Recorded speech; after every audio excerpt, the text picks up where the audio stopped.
본 방송에서 제공하는 투자 정보는 투자 판단에 대한 조언입니다. 방송에서 제공하는 주식의 가치, 가격 상승 및 하락에 대해서는 방송사에서 보장하지 않습니다. 시청자 여러분 안녕하세요. 오늘을 돌아보고 내일을 준비하는 오늘장 내일장 2부 진행의 백선혜입니다. 장 마감까지 확실한 승부 전략과 내일장 주목할 섹터까지 제시해드리고 있습니다. 오늘도 저희 방송과 함께 하시면서 성공적인 투자 전략 가득 담아가시기 바랍니다. 본 방송에서 제공해드리는 정보는 투자 판단을 위한 조언일 뿐 해당 주식의 가치와 수익률을 보장하지는 않습니다. 아울러 서울경제TV와 서울경제신문은 당사의 브랜드입니다. 최근 당사를 사칭하는 피해 사례가 늘고 있는 만큼 각별히 주의해 주시기 바랍니다. 또 저희 방송 유튜브를 통해서도 보실 수 있습니다. 유튜브 검색창에 서울경제TV라고 검색하시면 저희 방송과 함께 하실 수 있으니까요. 실시간으로 댓글 참여도 많이 해주시기 바랍니다. 그러면 오늘장 내일장 2부 첫 순서로 시작해 보겠습니다. 급락하는 종목에 대한 생존 전략을 모색해보는 시간입니다. 종목 SOS 시간. 오늘은 에이든홀딩스의 이지현 대표님과 함께합니다. 안녕하세요. 네, 안녕하세요. 네, 대표님 일단은 급락하는 종목들을 구조를 해보기 전에 오후장 시장 상황부터 살펴봐야 할 것 같은데요. 오후장 어떻게 보셨나요? 네, 오늘 국내 증시가 주말을 앞두고도 아주 좀 기분 좋은 상승 흐름이 좀 이어지고 있는데요. 이 외국인 기관 모두 지금 양시장 모두에서 현물 쪽에서 순매수세가 들어오고 있고요. 외국인은 또 선물 시장에서도 상당히 좀 강한 순매수가 좀 유입이 되면서 특히 코스피 쪽이 좀 상승폭을 좀 더 추가적으로 좀 이어나가는 그런 모습입니다. 코스닥 또한 오늘 1% 가까운 상승 흐름을 좀 이어나가고 있는데 코스피 같은 경우에는 지금 시총 상위 종목 대부분이 좀 강한 상승 흐름을 이어나가면서 상대적으로 좀 좋은 모습이고요. 이 어제 미국 증시가 아무래도 이런 고용 지표 부진에 따른 좀 국채 금리가 하락하면서 한동안 좀 조정을 보였었던 이런 대형 기술주나 반도체 쪽에서 다시 좀 강세를 보이면서 오늘 국내 증시도 삼성전자나 SK 하이닉스 그리고 이 AI 관련해서 대표주라고 종목이라고 할 수 있는 이스페타시스도 오늘 22% 지금 넘게 강한 좀 상승 흐름이 좀 이어지고 있거든요. 그리고 테슬라 같은 경우에도 최근에 10일 연속으로 지금 상승을 기록하면서 우리나라 또 2차 전지 관련주들도 계속해서 좀 좋은 흐름을 좀 이어나가고 있거든요. 테슬라 관련해서는 어제 중국 상무부 쪽에서 이런 전기차 소비 촉진에 대한 정책을 또 발표가 되면서 또 긍정적인 또 흐름을 나타냈고 스페인 쪽에서도 또 대규모 공장 건설 소식이 있었고요. 또 이런 사이버 트럭 관련해서 한 38만 대 정도 이제 생산량을 충족하겠다라는 계획까지 발표를 하면서 오늘 또 2차 전지 쪽도 그리고 반도체 쪽도 좀 나름 견고한 상승 흐름이 좀 이어지고 있습니다. 어제 아마존 같은 기업들도 웰스파고에서 또 비중 확대 의견이 또 나왔거든요. 이런 온라인 소비에 좀 긍정적인 의견을 제시하면서 클라우드 쪽 서비스도 또 성장을 할 것이다라는 얘기를 하면서 좀 비중 확대 의견을 말하면서 아마존도 상승을 했고 애플도 이제 비전 프로 발표 이후에 이런 아이폰 15 판매량 또한 좀 확대되지 않을까라는 기대감에 또 어제 상승을 한 점도 전반적으로 시장 반도체나 AI나 2차 전지 쪽에서 고른 좀 상승이 이어지고 있는 것 같고요. 그리고 달러 약세가 또 이어지면서 원화 강세 오늘 또 1,300원 하향 돌파를 하면서 현재 한 1,294원대까지 내려왔거든요. 계속해서 좀 이런 외국인 수급에 좀 긍정적으로 작용하지 않을까 좀 보고 있고 다음 주에 이제 CPI와 FOMC가 예정이 되어 있는데 무엇보다 이제 FOMC에서 나오는 좀 점도표 쪽에 주목을 해보는 게 좋을 것 같고요. 시장의 예상에서 크게 벗어나지만 않는다면 전체적인 큰 흐름은 이런 시장의 좀 긍정적인 흐름은 좀 이어질 수 있을 것으로 예상을 하고 있거든요. 이미 이번 달 금리 동결에 대한 가능성이 좀 더 높아 보이고 다음 달에 혹시나 이제 25bp 인상을 하더라도 이런 부분까지도 어느 정도는 좀 반영을 해두지 않았나라고 보고 있기 때문에 다음 주에도 어느 정도 시장의 좀 긍정적인 흐름을 좀 기대해 볼 수 있다. 좀 이렇게 말씀드리겠습니다. 주말을 앞둔 우리 증시는 흐름이 좋습니다. 양대 시장은 모두 빨간불을 켜고 있습니다. 거기에 수급 상황도 살펴보면 외국인 투자자들과 기관 투자자들이 양대 시장 모두에서 쌍끌이 매수세를 보이고 있습니다. 특히나 외국인 투자자들은 코스피 시장을 중심으로 4천억 원 넘게 담아낼 모습을 보이고 있는데요. 이렇게 지수는 잘 가고 있지만 급락하는 종목들도 있습니다. 화면을 통해서 2시 30분 기준 급락 종목들 확인해 보겠습니다. 네, 첫 번째 종목입니다. EMNI를 살펴볼 텐데요. 9% 넘게 빠지고 있는 상황입니다. 2차 전지 신사업 투자용으로 유치하겠다고 한 자금 조달이 지연되면서 주가도 약세를 보이고 있는데요. 3,120원 선을 지나고 있습니다. 다음으로 폴라리스 오피스를 보겠습니다. 최근에 오픈 AI의 오픈 베타 테스트를 진행한다는 소식이 전해지긴 했지만 오늘장에서는 빠지고 있네요. 지금 주가 6%가 넘게 빠지면서요. 2,710원 선을 가리키고 있습니다. 다음으로 UST를 보겠습니다. 세계 최초로 2차 전지 하이브리드 분리막 개발에 성공했다는 소식에도 불구하고 오늘장에서는 빠지고 있습니다. 5% 후반대의 하락률을 기록하면서 4,115원 선을 지나고 있습니다. 다음으로 DR텍 보겠습니다. 10억 원 규모의 전환사채 청구권을 행사한다는 소식이 전해졌습니다. 이렇게 되면서 5%가 넘게 빠지고 있습니다. 지금의 주가는 3,695원 선 가리키고 있습니다. 마지막으로 수프리마 ID를 보겠습니다. 장중에 52주 신고가를 터치하기도 했지만 지금 힘이 좀 빠지고 있는 모습이죠. 5% 넘게 빠지면서 84,500원 선 지나고 있습니다.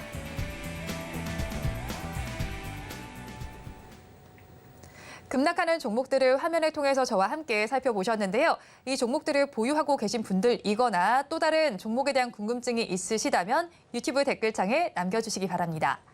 그러면 저희는 첫 번째 종목부터 구조를 해보겠습니다. DR텍을 먼저 좀 살펴볼 텐데요.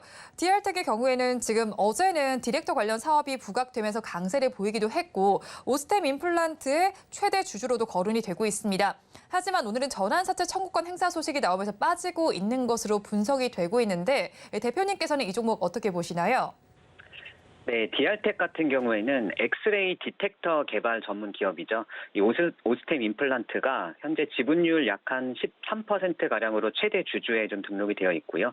이 디텍터라고 하는 거는 이런 엑스레이 선을 전기 신호로 이제 바꿔서 촬영한 것을 이제 이미지 같은 것으로 구현하는 그런 장비다라고 보시면 될 것 같은데요. 이 제품 라인업을 보면 이제 직접 디텍터 그리고 간접 디텍터 그리고 또 여성 유방 촬영용 디텍터 같은 이런 제품들이 있는데 전 세계에서 좀 유일하게 이런 직접용 그리고 간접용 디텍터를 모두 생산하고 있는 기업이다라고 보시면 될 것 같아요. 이런 우리가 뭐 엑스레이를 서서 찍을 경우에 흉부를 좀 이렇게 바짝 붙이는 그런 두꺼운 판이 바로 디텍터다라고 보시면 될 것 같고요. 이 직접용 디텍터 같은 경우에는 상당히 좀 높은 기술력이 필요해서 전 세계에 생산하고 있는 기업들이 몇 안 되거든요. 반면에 간접용 디텍터 같은 경우에는 난이도가 상대적으로 좀 낮아서 경쟁사는 많지만 시장 크기로 보면은 직접 디텍터보다는 한 8배 정도 큰 한 2조 원 정도 규모의 시장이다라고 보시면 될 것 같고 이 DR텍 같은 경우에도 한 매출 비중의 한 50% 정도가 이런 간접용 쪽에서 나온다라고 보시면 될 것 같아요. 이 여성 유방 촬영용 디텍터 같은 경우에는 좀 고부가 가치 제품이다라고 보시면 될 것 같고 현재 뭐 국내의 대형 병원이나 뭐 선진국 쪽에 납품을 하고 있다라고 보시면 되고 뭐 관련해서는 뭐 KIT 쪽에서 이런 지원을 받은 이런 좀 유방암 조기 진단 시스템도 개발을 하면서 글로벌 대기업들과도 좀 경쟁이 가능한 이런 좀 프리미엄급 시장을 겨냥한 제품이다라고 말씀을 드리면 될 것 같아요. 뭐 전반적으로 루닛과 비슷한 최근에 좀 상당히 강한 흐름을 이어나가고 있는 루닛 같은 의료 AI 기업들과 좀 비슷한 이런 좀 딥러닝 기반의 AI 기술을 활용한 영상 처리 기술력을 보유한 기업이다라고 보시면 될 것 같고요. 오늘 하락 이유는 뭐 단기 급등에 따른 차익 매물이 출회되고 있다고 보시면 될 것 같아요. 최근에 저점 대비하면은 거의 뭐 2배 이상 급등한 구간이기 때문에 아무래도 차익 매물 욕구가 좀 클 수밖에 없고요. 여기에 또 이제 최근에 10억 원 규모 정도의 이제 3호 전환사채 청구권이 행사가 되었거든요. 비교적 큰 규모라고 할 수는 없지만 이런 좀 최근에 많이 급등했던 구간에서는 어느 정도 좀 차익 매물 출회에 어느 정도 영향을 줄 수밖에 없는 것으로 좀 보여지고요. 이 전환가액이 한 1,430원이기 때문에 상대적으로 좀 낮은 가격이다라고 볼 수 있겠고, 발행 주식 수는 한 70만 주 정도 가까이 되는데 이 뭐 발행 가격은 좀 낮지만 발행 주식 수는 크게 우려할 만한 수량은 아니다. 좀 이렇게 말씀드리겠습니다. 네, 전환사채 청구권과 관련해서는 발행 주식이 그렇게 우려할 만한 수준은 아니다라고 말씀해 주셨고, 디텍터와 관련해서 좋은 전망을 가지고 있다고 말씀해 주셨습니다. 그렇다면 가지고 계신 분들께서는 어떻게 대응을 해나가면 좋을까요? 네, 디알텍 같은 경우에는 버티자라는 의견으로 말씀을 드릴게요. 기보유자 분들께서는 좀 비중 조절을 어느 정도 좀 하시고, 짧게는 뭐 추가 조정 가능성도 좀 있을 것으로 보여지는데요. 뭐 실적 관련해서도 추가적인 확대가 좀 가능할 것이라는 기대감을 좀 키워볼 수 있을 것 같고, 이런 뭐 루닉 같은 뭐 의료와 AI 기업들과 비교했을 때에도 어느 정도 좀 상대적으로 저평가하지 않나라고 좀 보여지고요. 또 한 가지 볼 수 있는 게 이제 어제 우크라이나 관련해서 댐 폭파 소식이 있었는데, 이제 지뢰 관련 위험 얘기들이 좀 나오고 있거든요. 이 디알텍이 가지고 있는 기술이 이런 뭐 엑스레이를 활용해서 폭발 물질을 선별할 수 있는 기술 또한 보유하고 있다라고 좀 나타나고 있기 때문에 관련해서도 어느 정도 좀 관련주로서도 좀 부각될 수 있는 이슈도 있기 때문에 우선은 버티자라고 말씀을 드리겠고요. 뭐 가격 전략을 말씀드리면 신규 접근보다는 기보유자분들은 어느 정도 비중 조절을 하시면서 버텨보시면 좋을 것 같습니다. 뭐 신규로 접근하실 경우에는 3,500원에서 3,700원 사이에, 그리고 목표가는 4,200원, 그리고 또 여기서 추가적으로 하락을 할 경우에 손절가는 3,200원으로 대응 전략 말씀드리겠습니다. 네, 디알텍에 대해서는 버티자라는 전략을 제시해 주셨고요. 신규로 지금 접근하시기보다는 그래도 기보유자가 보유하는 전략을 제시해 주셨는데, 그래도 신규로 접근을 하신다면 3,500원에서 3,700원대에 접근을 해보시고요. 목표 주가는 4,200원, 손절 라인은 3,200원으로 제시를 해주셨습니다. 다음 종목 이어서 보도록 하겠습니다. 폴라리스 오피스를 살펴볼 텐데요.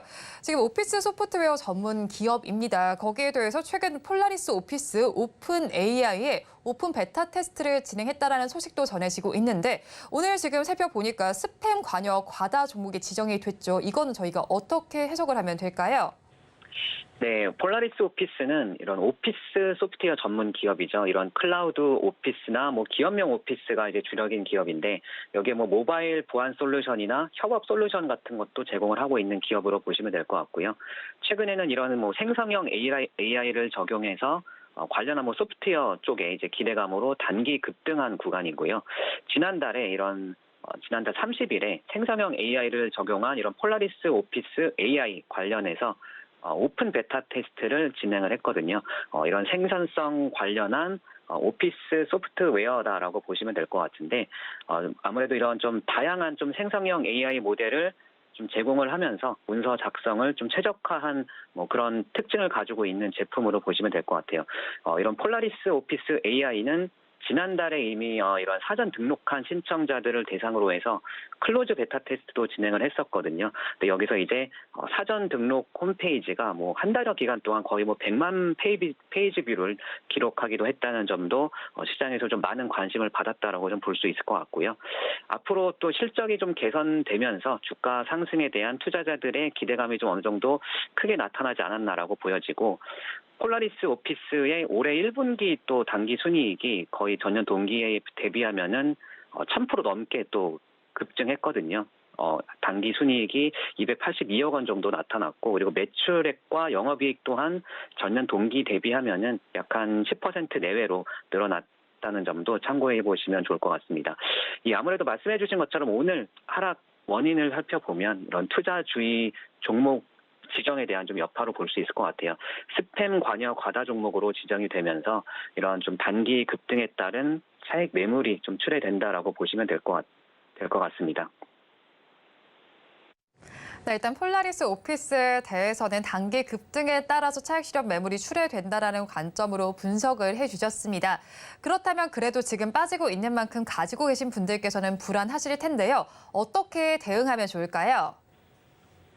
네, 폴라리스 오피스 같은 경우에는 우선은 도망가자라는 쪽으로 말씀을 드릴게요. 아무래도 이런 투자주의, 특히 이런 스팸 관여 과다 종목으로 인한 이런 투자주의 종목 지정은 어느 정도 좀 부담이 될 수밖에 없을 것 같고요. 이런 투자주의 스팸 관련해서 지정을 좀 받은 종목들 같은 경우에 최근에 종목들을 보면 확률적으로 추가적인 하락을 나타내는 종목들이 더 많이 나타났었거든요. 이런 뭐 내용적인 측면보다는 좀 수급적인 측면 그리고 좀 기술적인 측면에서 이런 차익 매물 소화가 어느 정도 진행이 되고 난 이후에 재접근하는 전략이 좀 유효할 것으로 보여지고요. 물론 이런 생성형 AI 적용을 하면서 앞으로 또 실적 개선이 전망되기 때문에 관련해서 중장기적으로 본다면 추가적인 상승도 가능할 것 같지만 아무래도 단기적으로는 이런 투자 주의에 따른 좀 추가적인 하락에 대비해서 도망가자라는 전략으로 말씀을 드리겠습니다. 네, 그렇다면 일단 도망가자라는 전략을 제시해 주셨는데요. 그렇다면 저희 가격 전략은 어떻게 가져가면 좋을까요? 네, 폴라리스 오피스 같은 경우에 추후에 재접근하시거나 신규 진입을 하실 경우에는 매수가는 2,500원으로 제시드리겠고요. 그리고 목표가는 2,800원, 그리고 손절가 또한 짧게 2,200원으로 제시드리겠습니다. 네, 폴라리스 오피스의 가격 전략을 살펴봤는데요. 매수가는 2,500원, 목표 주가는 2,800원, 그리고 손절가는 2,200원으로 짧게 제시해 주셨습니다. 그러면 저희 마지막 종목까지 구조해 보겠습니다. 슈프리마 아이디를 구조를 해 보겠습니다. 최근에 금융기관 등을 중심으로 해서 정보 보안이 확대가 되면서 지금 수주가 더 늘어날 것이다라는 기대감이 들어와 있긴 했습니다. 그런데 최근에 많이 급등을 해서일까요? 오늘 52주 신고가를 터치하기도 했지만 다시 또 빠지는 모습이 나타나는데 차익 실현 매물이 출회되는 관점으로 바라보면 될까요? 네, 슈프리마 아이디 같은 경우에는 이제 2017년에 설립된 기업이고요. 지문 등록기기나 이런 지문 인증 기기를 전문적으로 이제 생산이나 판매를 하고 있는 기업이다라고 보시면 될 것 같아요. 이제 슈프리마의 최대 주주인 슈프리마 HQ가 최대 주주이고요. 지분율이 현재 한 60% 가까이 58% 정도 보유를 하고 있고, 이 슈프리마 같은 경우에는 이제 글로벌 바이오 인식 전문으로 이런 보안 기업이다라고 보시면 되겠는데, 슈프리마 아이디 같은 경우에는 이제 바이오메트릭 사업하고 그리고 이 도큐멘트 솔루션 사업 쪽을 영위하고 있는 기업으로 말씀을 드릴게요. 이 슈프리마 쪽에 아무래도 이런 글로벌 경쟁력을 바탕으로 해서 앞으로 이런 해외 사업 쪽에 좀 확장 기대감을 좀 가져볼 수 있을 것 같고요. 이 바이오메트릭 솔루션 사업 같은 경우에는 이런 지문 등록기기나 지문 인증기 같은 제품을 판매하고 있는 사업 쪽이고, 이제 이 도큐먼트 솔루션 사업 쪽은 여권 판독기나 문서 스캐너 같은 제품들을 좀 전문으로 하고 있는 그런 사업 분야다라고 보시면 될 것 같아요. 이 해외 사업 쪽을 좀 살펴보면은요, 앞으로는 해외 사업 쪽 확장이 어느 정도 좀 기대가 되고 있는데, 우리가 흔히 인천공항에서 이런 자동 출입국 심사를 이용해 보신 분이나 일본이나 미국 쪽에 이제 입국할 때 우리가 지문을 등록하게 되는데, 이것을 이용해 보신 분이라면은 모두 슈프리마 아이디의 제품을 경험해봤다라고 좀 보시면 될 것 같아요. 이런 지문이나 문서의 인식 관련한 기술력을 바탕으로 해서 앞으로는 해외 쪽에서도 계속해서 좀 판매량이 좀 증가하지 않을까 기대를 해볼 수 있을 것 같고요. 개발 도상국들 또한 이런 지문 등록이나 관련해서 계속해서 이런 불법 체류 같은 난민 문제 같은 것 때문에라도 이런 출입국 시스템 관련해서 계속해서 수요가 늘어나고 있거든요. 앞으로는 이런 슈프리마 아이디 같은 기업들의 이런 바이오인식 알고리즘 그리고 소프트웨어 강점으로 인해서 계속해서 좀 어느 정도 좀 해외 시장 침투가 이어지지 않을까 좀 기대를 해볼 수 있을 것 같고요. 슈프리마 아이디 같은 경우에는 이제 향후에는 엑스페릭스라는 사명으로 변경이 또 예정이 되어 있거든요. 관련해서도 한번 참고를 해보시면 좋을 것 같고, 오늘 하락하는 이유를 살펴보면 아무래도 저점 대비하면은 무려 한 5배에서 6배 정도까지도 좀 상승을 한 구간이거든요. 그렇기 때문에 오늘 아무래도 차익 매물이 좀 출회될 수밖에 없을 것 같고, 시장 전반적으로 좀 상승하는 섹터들이 좀 많이 나타 보니까 아무래도 좀 수급이 확산되는 분위기이거든요. 최근에 많이 상승을 했던 종목들에서는 어느 정도 차익 매물이 좀 출회되고 있다라고 보시면 될 것 같아요. 네, 슈프리마 아이디는 지문 등록 지문 인식과 관련해서 해외 사업 시장이 조금 더 넓어질 것이다라는 기대감이 있긴 하지만 최근에 많이 급등했던 부분이 빠지고 있는 것으로 보입니다. 그렇다면 가지고 계신 분들께서는 어떻게 대응을 하면 좋을지 가격 전략까지 함께 말씀해 주세요. 네, 슈프리마 아이디 같은 경우에는 버티자라고 말씀을 드릴게요.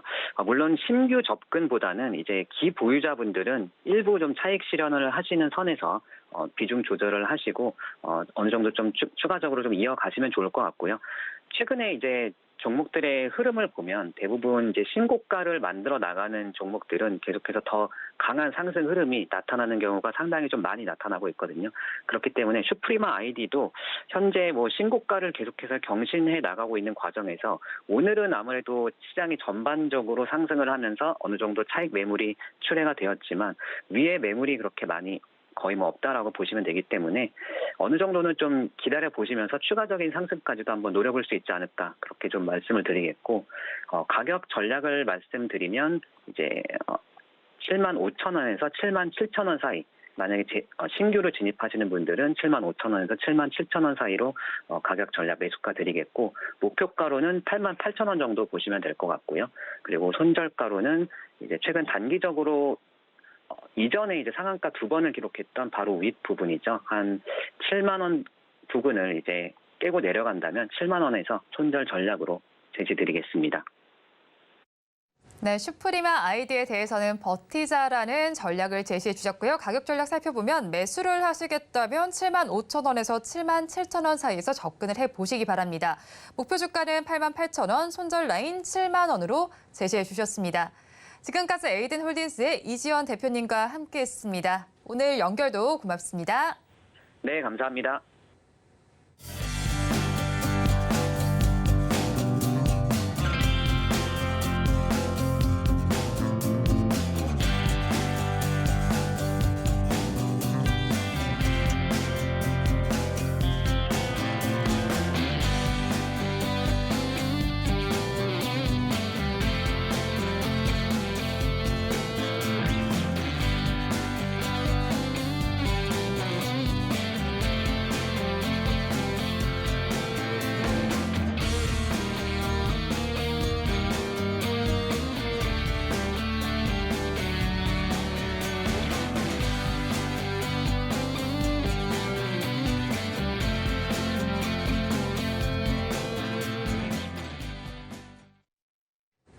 앞서서 급락수에 대한 대응 전략을 살펴봤다면 이번에는 오늘의 매매일지에 성공적인 마침표를 찍어드릴 찬스 종가 베팅 시간입니다. 오늘은 영앤 리서치의 최진욱 팀장님과 함께합니다. 어서 오세요. 네, 반갑습니다. 네, 일단 먼저 팀장님과 종가 베팅 시간에 이야기 네네. 나눠봤던 종목에 대해서 이야기 나눠보도록 하겠습니다. 먼저 지난주에 공략을 해주고 가셨던 종목이죠. LG전자가 지금 수익률이 4% 넘게 나고 있습니다. 네네. 지금 저희 어떻게 보면 좋을까요? 사실 뭐 LG전자 같은 경우는 지금 시총 대형주들 중에서는 굉장히 네. 좀 매력적인 저평가 구간이라고도 앞전에서도 좀 계속 설명을 드렸던 부분들이고 지금 5월부터 외국인이 좀 공격적으로 좀 지분율이 계속 좀 늘리고 있는 상황입니다. 네. 그러니까 지금 5월 기점이면은 저희가 반도체 수급 사이클이 좀 돌던 그 시기부터인데 그 시기부터 지금 공격적으로 LG전자의 지금 지분율이 계속 좀 상승을 해주고 있고요. 지금 구간에서도 오히려 지분율을 계속 올리고 있습니다. 그 말은 현재 지금 LG전자 같은 경우는 굉장히 뭐 성장성 자체는 뭐 거짓이 없는 상황이고 그리고 지금 전 사업부들이 계속 재고 조정을 통해 가지고 구조 조정을 통해서 현재 지금 매출이 좀 잘 나오고 있는 상황입니다. 그럼 이렇게 되면 호황기가 들어선다고 하게 되면은 지금의 매출보다는 오히려 더 점프를 할 수 있는 좀 턴어라운드 부분들이 나와줄 수가 있기 때문에 오히려 지금 구간도 저는 충분히 좀 바닥 구간이다라는 관점으로 볼 때는 지금도 여전히 좀 분할 매수로는 충분히 접근이 가능하다라고 의견을 드리겠습니다. 네, LG전자는 외국인의 매수세가 꾸준히 유입이 되고 있습니다. 그러면서 지금도 저점 구간이다라고 분석해 주셨습니다. 그렇다면 최근에 증시를 견인했던 전기, 전자 종목들 지금 추가로 상승할 가능성은 있을까요? IT 쪽이나 뭐 반도체 쪽 같은 경우는 올해 하반기에 저는 좀 주도 섹터로도 잡힐 가능성이 좀 크다고 보고 있거든요. 네. 뭐 그간 좀 경기 불황 때문에 지금 시장이 움직이는 색깔만 봐도 일전에 좀 테마주 수급이 굉장히 좀 강했습니다.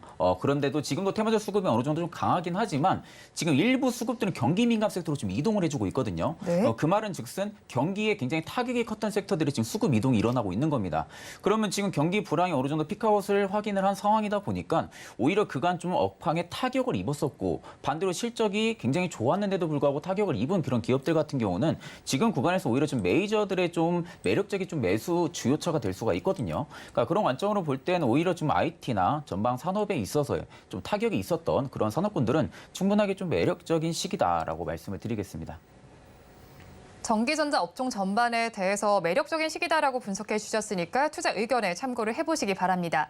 그럼 두 번째 종목도 한번 살펴보겠습니다. 하이브는 5월 26일에 공략해 주셨는데 지금 6% 넘는 수익률 기록하고 계시네요. 또 오늘 뭐 신인 소식도 나와 있잖아요. 네네. V넥스트도 신인 소식도 있는데 네네. 계속해서 저희 이 종목 지켜봐도 될까요?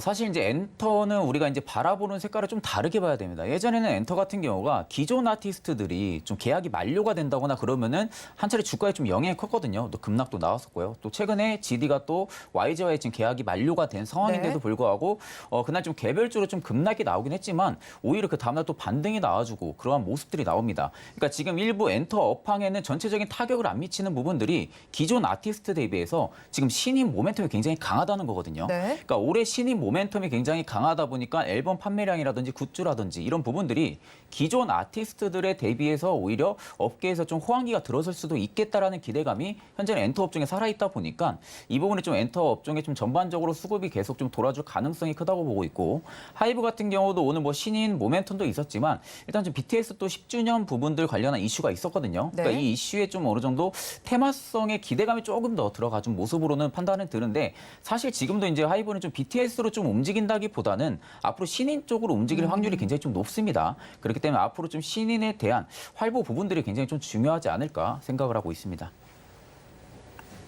네, 하이브에 대해서 신인의 아티스트에 대해서 한번 주목해 보시면 좋겠다라고 말씀해 주셨는데 거기에 또 JYP 엔터 같은 경우도 오늘 살펴보면 스트레이키즈가 초동 신기록을 세웠다라는 소식도 나오면서 엔터주 전반을 좀 바라봐야 할 것 같은데요. 엔터주의 실적 호조세가 계속해서 좀 이어질 수 있을까요? 사실 1분기보다 2분기, 3분기, 4분기를 더 중요시해야 됩니다. 왜 그런가요? 1분기는 비수기에 들어가거든요. 네. 그러니까 아티스트들이 활동을 안 합니다. 안 하면 결국에는 엔터들이 수익을 낼 수 있는 부분들의 방법은 앨범이나 굿즈 사업 이런 부분들밖에 없거든요. 네. 뭐 온라인으로 할 수 있는 사업들. 그런데 2분기부터 본격적으로 이제 아티스트들이 데뷔도 지금 대기가 되어 있는 상태고 공연이라든지 해외 투어 부분들을 활동을 하기 시작을 합니다.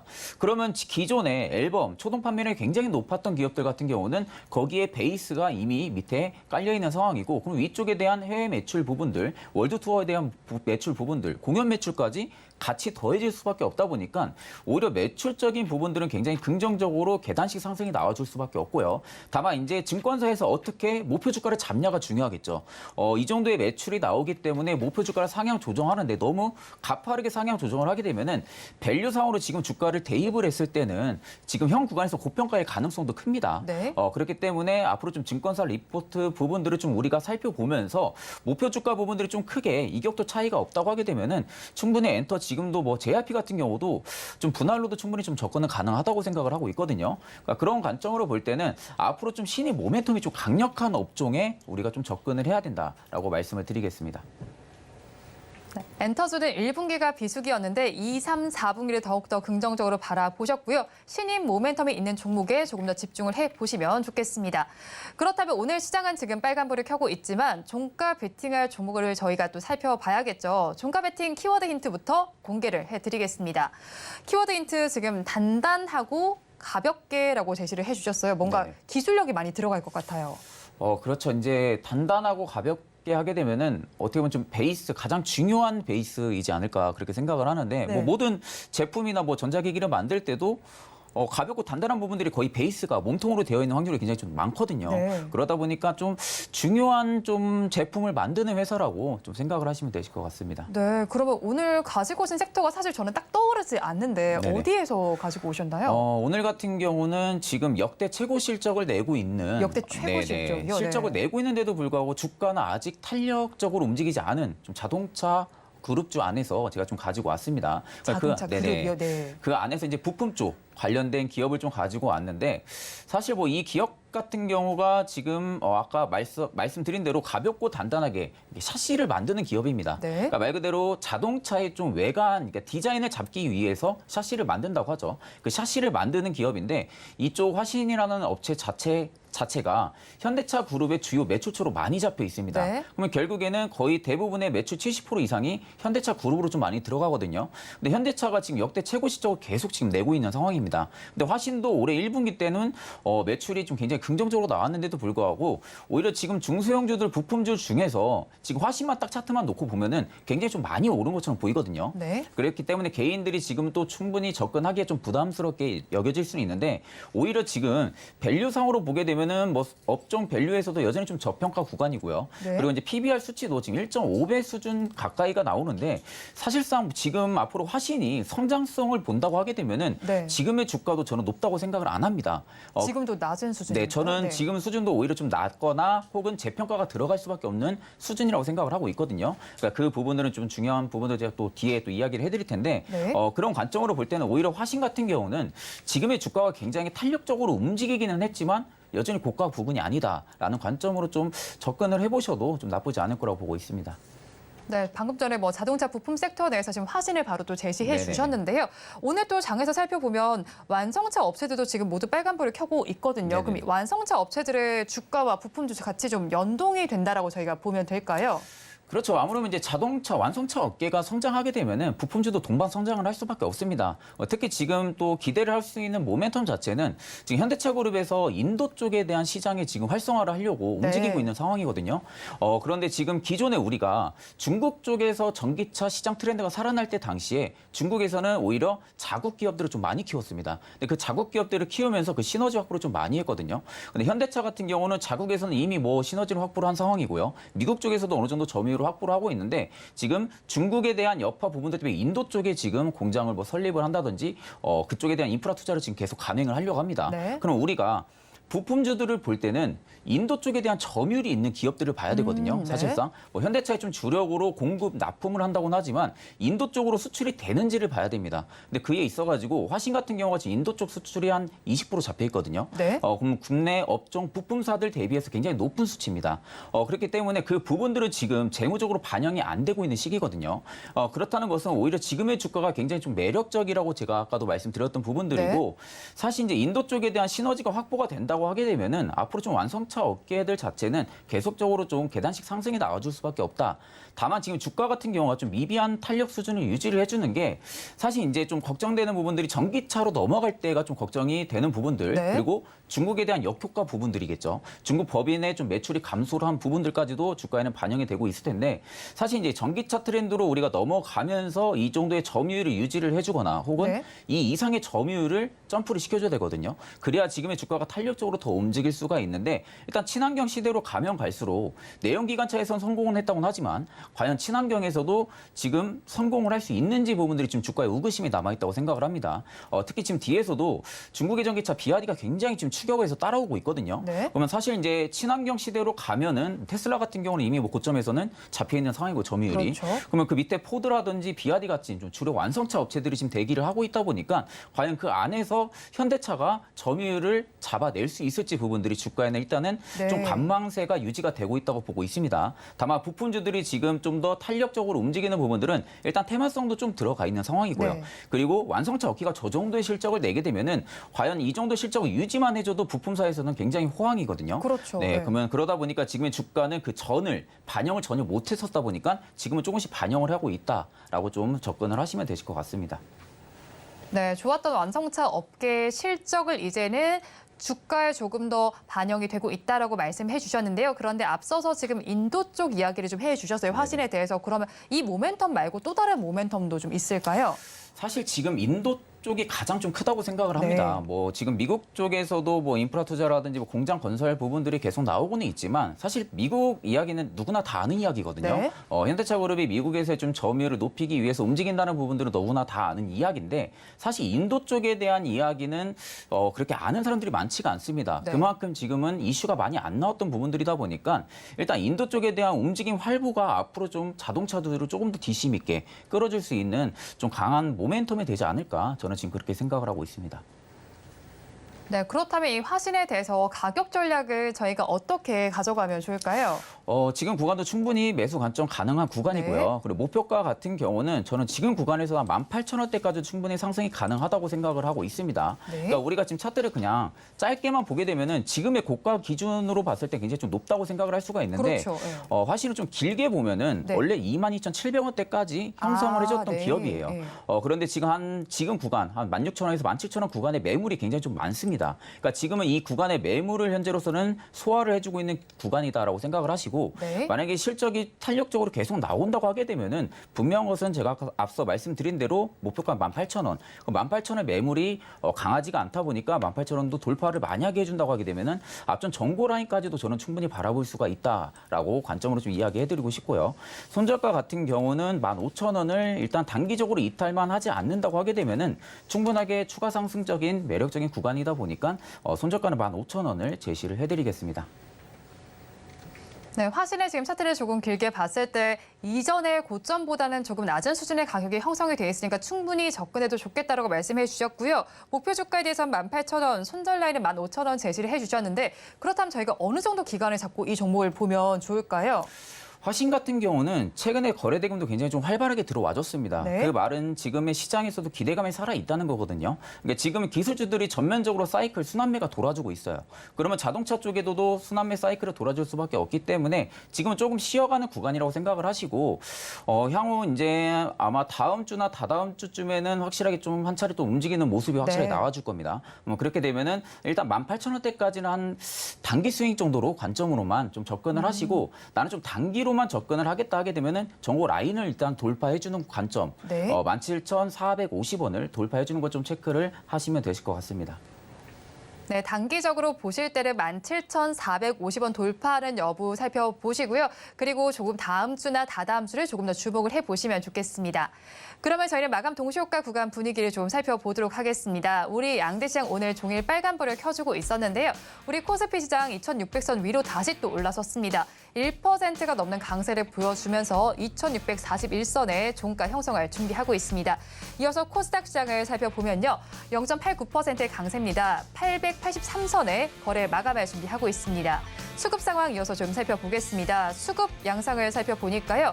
코스피 시장 여전히 외국인 투자자들과 기관 투자자들의 쌍끌이 매수세가 관찰되고 있고요. 코스닥 시장도 이어서 보겠습니다. 역시나 같은 수급 양상이 관찰되고 있는데요. 이 시장 지금 팀장님께서는 어떻게 보셨나요? 제가 일전에도 한번 말씀을 해드린 적이 있었던데 네. 830포인트를 뭐 지지를 해주면은 앞으로 계속적으로 반등 흐름이 나와줄 거다 뭐 이런 이야기를 계속 해드렸던 네. 부분들인데 사실 지금 코스피 같은 경우가 의미 있는 구간을 지금 돌파해준 상황이거든요. 네. 2,500선 자체를 좀 돌파해줬을 때 당시에도 일단 한번 매물이 쏟아질 수 있는 구간인데도 불구하고 한번 좀 강하게 좀 상승을 해줬고요. 그러니까 지금의 좀 박스권이 형성이 되어 있던 구간이 2,548포인트입니다. 2,548포인트에서 2,610포인트까지 좀 박스권을 형성을 해줬었는데 이 구간을 지금 넘어서면서 지금 계속 유지가 되고 있기 때문에 지금 구간에 매물이 현재로서 좀 많지는 않을 거다라고 지금 생각은 하고 있습니다. 다만 지금 RSI의 상대 강도 지수로 봤을 때는 지금은 좀 어느 정도 매물이 또 나와줄 수도 있는 좀 조심을 해야 되는 구간이라고 판단은 들지만 좀 우리가 추세 면으로 볼 때는 추세는 여전히 좀 깨지는 않고 꾸준하게 좀 저점을 높여가는 그런 좀 증시 흐름이 나올 가능성이 좀 크다고 보고 있습니다.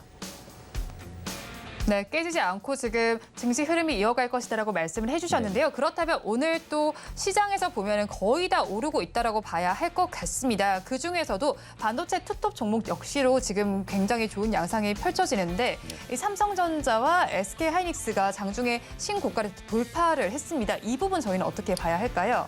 사실 오늘은 SK 하이닉스가 거의 다 하지 그러니까요. 지금 않았나라고 4% 넘게 올랐네요. 생각을 합니다. 네. 뭐 이제 일단은 SK 하이닉스의 긍정적인 이슈 부분들이 좀 영향이 컸다고 지금 보고 있거든요. 피치에서 전략 분석가가 원래는 대부분 반도체 업종을 좀 부정적으로 시사를 좀 많이 합니다. 네. 반도체 업황이 좀 안 좋을 거다라는 부분들에 국내 증시 같은 경우도 그 말에 좀 민감하게 좀 많이 움직였었거든요. 그런데 오늘 좀 나왔던 이슈가 일단 지금 미국과의 중국의 반도체 전쟁에 있어가지고 국내 기업들이 타격이 크지가 않을 거다. 그러니까 불황이 크지가 않을 거다. 그럼 지금의 매출액보다는 오히려 더 상향 조정이 나올 가능성이 크다라는 좀 이러한 이슈가 나왔습니다. 그러니까 이 이슈가 나오고 나서 SK 하이닉스가 한 차례 좀 크게 움직였거든요. 네. 그러니까 지금 그 이슈가 일단은 좀 뒷받침이 되지 않았나. 그러면 결국에는 기술주들의 전체적으로 볼 때는 업황에 대한 타격 부분들이 이제 끝났다고 봐야 되거든요. 네. 그러니까 그러한 기대감이 오늘은 좀 기술주들에게 좀 중점적으로 좀 들어왔다고 생각을 하면 되시고 그와 관련해서 좀 삼성전자도 같이 좀 움직여주지 않았나 그렇게 생각을 하고 있습니다.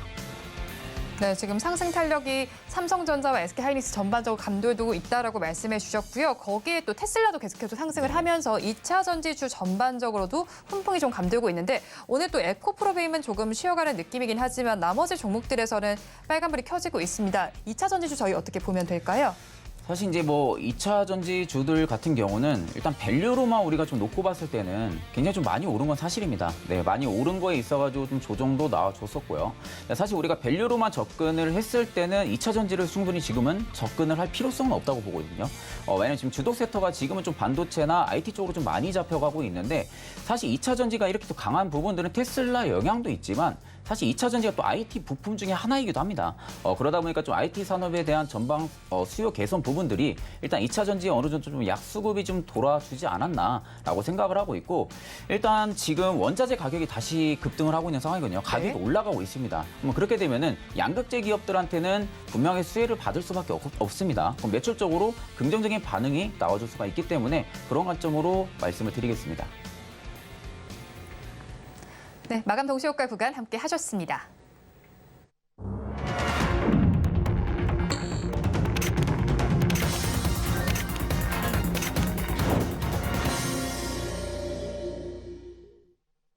어제는 하루 쉬어가더니 주말을 앞두고 우리 양대 시장은 힘을 내주는 모습이었습니다. 그렇다면 저희 다음 주 전략도 짜봐야 되겠죠. 오늘장, 내일장 전문가님들께 내일의 히든카드가 될 중요 포인트를 여쭤봤습니다. 화면을 통해서 함께 살펴보시죠. 네, 우리 증시 순항 속에서 FOMC가 지금 다음 주에 열리게 됩니다. 다음 주에 시장의 핵심은 무엇일지 한번 여쭤봤는데요. 먼저 헤르메스 스탁의 김신우 팀장님께서는 변동성의 유의가 필요하다라고 말씀을 해주셨고요. 다음으로 에이든홀딩스의 이지현 대표님께서는 FOMC 회의의 점도표를 주목하고 시장의 긍정적인 큰 흐름은 유지할 것이다라고 말씀해 주셨습니다. 마지막으로 인사이트K의 배종찬 소장님께서는 FOMC 리스크는 줄어든다라고 말씀을 해주셨는데요. 이에 대해서 팀장님이 보시는 의견은 어떠실까요? 저는 이제 뭐 두 번째, 세 번째, 뭐 첫 번째 다 뭐 긍정적으로는 보고 있거든요. 네. 당연히 뭐 그간 좀 증시가 가파르게 좀 올랐던 부분들이 있으니까 당연히 좀 변동성은 나와줄 수는 있지만 네. 일단 FOMC 리스크는 확실하게 내려간 상황이라고도 저도 생각은 하고 있습니다. 일단 지금 연내에서도 금리 동결이나 금리 인하 부분들이 이야기가 계속 나와주고 있거든요. 그렇다는 것은 사실상 뭐 지금은 이제 경기 불황은 거의 뭐 끝났다고 보는 게 맞겠죠. 네. 거기에 지금 중국이 부동산 시장이 좀 역성장했던 부분들을 지금 깨고 계속 올라오려고 정치적인 뭔가 좀 제안을 좀 많이 하고 있는 상황입니다. 그에 있어가지고 이슈들도 계속 나와주고 있고 오늘 수급적인 업종별만 봐도 일단 지금 외국인 기관 같은 경우도 계속적으로 IT 쪽이랑 제조, 건설 쪽을 좀 많이 담고 있거든요. 그러니까 지금 건설 쪽을 계속적으로 담고 있다는 것 자체가 워낙 부동산 시장 쪽에 대한 타격이 컸던 업종입니다. 네. 그런데 최근에 쌍끌이로 지금 건설 업종은 오늘도 지금 계속 매수를 해주고 있는 부분들로 봐서는 일단 경기 불황 부분들을 거의 뭐 끝났다고도 전부 다 지금 생각을 하는 것 같고 그리고 IT 쪽이 지금 매수가 계속 꺾이지가 않고 있는 상황이거든요. IT 쪽에 꺾이지가 않는다는 것 자체가 일단 FOMC에 대한 리스크가 현저히 떨어졌다는 부분들입니다. 네. 그럼 결국엔 금리 인상을 만약에 하게 되면은 IT 쪽 같은 경우는 타격이 크기 때문에 물론 매물이 출회가 될 수는 있겠죠. 굉장히 크게. 그런데 지금 계속적으로 계단식으로 외국인 기관이 매수세를 계속 넣어주는 것만 봤을 때는 일단 금리 인상 부분들을 거의 뭐 생각을 안 하는 걸로 보이고요. 그러면 동결이나 그리고 연내 이제 국내 같은 경우도 인하까지도 지금 전망을 해주고 있는 상황이다 보니까 오히려 지금 전반적으로 수급면만 우리가 좀 보고 판단을 해야 됩니다. 네. 과연 외국인 기관이 구간이 지금 어떻게 수급을 가지고 움직이는지. 그러면 지금 전체적으로 움직이는 상위권만 봐도 네. 지금 전부 다 경기 민감입니다. 그럼 경기 민감에 대한 부분들을 계속적으로 담고 있다는 것 자체가 일단 리스크가 현재 좀 떨어지는 구간이라고 말씀을 드리고 싶습니다. 네, 수급적인 측면을 살펴보셨을 때 지금 보면 외국인과 기관의 수급 양상을 계속해서 살펴보시면 좋겠고 경기 민감주를 중심으로 담아내고 있다는 점 한번 살펴보시면 좋겠습니다. 그렇다면 오늘 또 어제 이슈가 나오긴 했는데 우크라이나 된 붕괴 우려로 인해서 국제 곡물 가격이 상승할 것이라는 우려가 제기가 됐잖아요. 그러면서 관련주들 상승세가 나타났는데 이건 좀 지속이 될 것이다라고 보시나요? 사실 뭐 우리 국내 증시에서 움직이는 거 사료나 곡물 같은 경우는 좀 테마성이 굉장히 좀 강하죠. 네. 테마성이 좀 강하고 한풀 또 꺾이면 또 급락도 나오고요. 그런데 조금 이거를 내가 산업군으로 좀 빗대어서 봤을 때는 일단 최근에 엘니뇨 현상이 계속적으로 좀 나와주고 있습니다. 네. 그리고 중국에 대한 뭐 날씨 우려 부분들 이야기도 계속 좀 나와주고 있고요. 뭐 그렇다는 것은 엘니뇨 현상이 나올 때마다 곡물 가격에 대한 우려감의 이슈는 계속적으로 나와줄 수는 있겠죠. 그리고 사실 뭐 지금 러시아 우크라이나 전쟁이 끝나지 않는 한은 일단 우크라이나 같은 경우가 곡물 창고가 거의 70% 수준, 그러니까 수출이 70%를 잡고 있는 네. 굉장히 곡물적으로 유명한 나라거든요. 그만큼 점유율이 크다는 겁니다. 근데 그런 나라가 지금 전쟁을 하고 있기 때문에 앞으로는 곡물난 우려 부분들, 그리고 에그플레이션 같은 이런 우려감이 꾸준하게 좀 나아질 수도 있다라고 저는 생각을 하고 있기 때문에 일단은 뭐 단기 테마성으로 현재까지 좀 움직이는 시장 강한 모습을 많이 보여주고 있거든요. 그런데 오히려 산업군으로도 저는 충분히 곡물 쪽은 좀 접근을 해볼 만하다. 다만 너무 중소형주 자그만한 좀 종목들을 제외하고 확실하게 곡물에 대한 수혜를 받을 수 있는 좀 대형주들 쪽으로 좀 접근을 하시는 것을 추천을 드립니다. 네, 테마성으로 조금 접근을 해보시고요. 그리고 좀 큰 종목 위주로 네네. 접근하라라고 말씀해 주셨어요. 그렇다면 팀장님께서는 다음 주에 어떤 섹터에 집중해보면 좋다라고 생각하실까요? 저는 뭐 여전히 지금 IT 쪽을 좀 보고 있거든요. IT 쪽에서도 일단은 뭐 반도체이지 않을까 싶습니다. 뭐 사실 뭐 반도체는 지금 뭐 시장 투자자분들은 안 보는 사람이 없을 정도로 네. 다 반도체를 보고 있을 텐데 사실 뭐 지금 반도체를 본다고 하면은 지금 이제 메이저들이 계속적으로 공격적으로 담고 있는 게 대형주 위주거든요. 네. 그러니까 대형주 위주로 SK하이닉스나 뭐 DB하이텍이나 삼성전자 위주로 좀 많이 담고 있는데 그러다 보니까 지금 중소형주 쪽에 대한 소부장 쪽에 대한 지금 수급이 많이 살아나고 있는 모습은 아닙니다. 결과론적으로 지금 올해 1분기 때 매출이 턴어라운드 된 반도체 기업들도 있거든요. 그러면 앞으로 2분기, 3분기, 4분기의 매출적인 업황 부분들이 계속적으로 좋아진다고 하게 되면은 일단은 주가는 실적을 따라갈 수밖에 없기 때문에 중소형주들이 좀 다시 움직여줄 수가 있습니다. 그런데 지금 시기에서는 대형주가 좀 주도를 해서 움직이다 보니까 네. 확실히 지금 반도체에 좀 중소형주들이 관심을 못 받고 있는 상황입니다. 그런 종목들 같은 경우는 오히려 지금 충분히 저는 좀 저가로도 접근이 가능하다.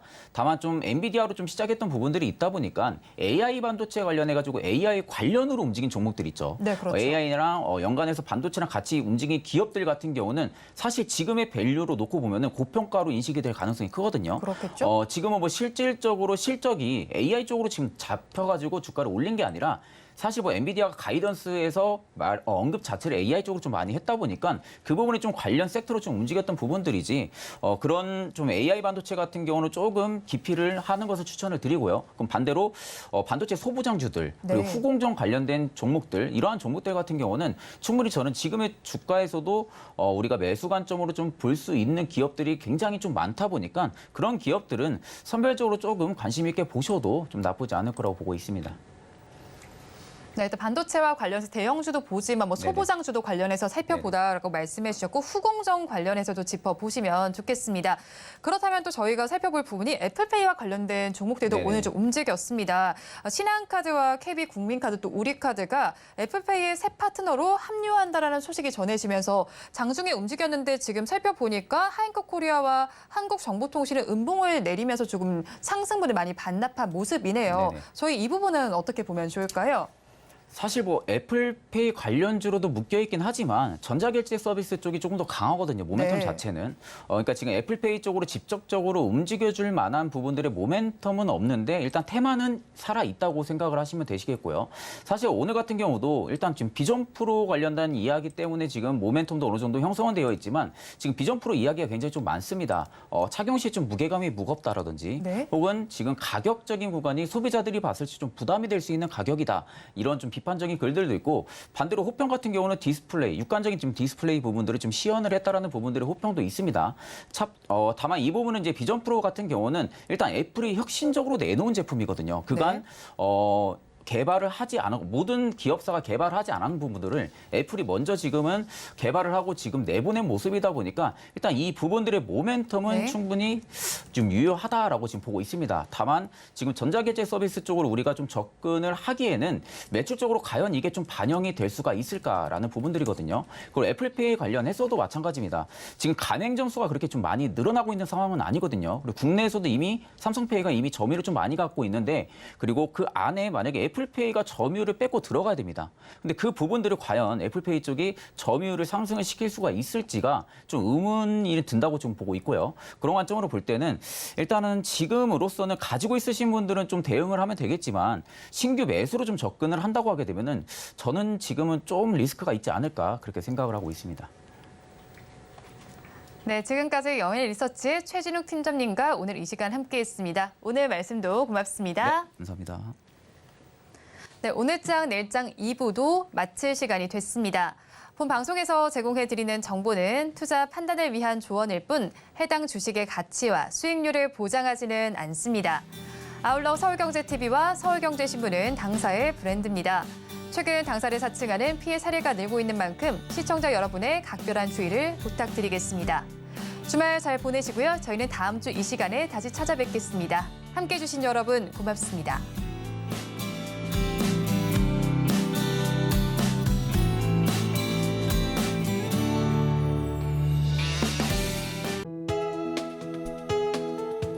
본 방송에서 제공하는 투자 정보는 투자 판단에 대한 조언입니다. 방송에서 제공하는 주식의 가치, 가격 상승 및 하락에 대해서는 방송사에서 보장하지 않습니다.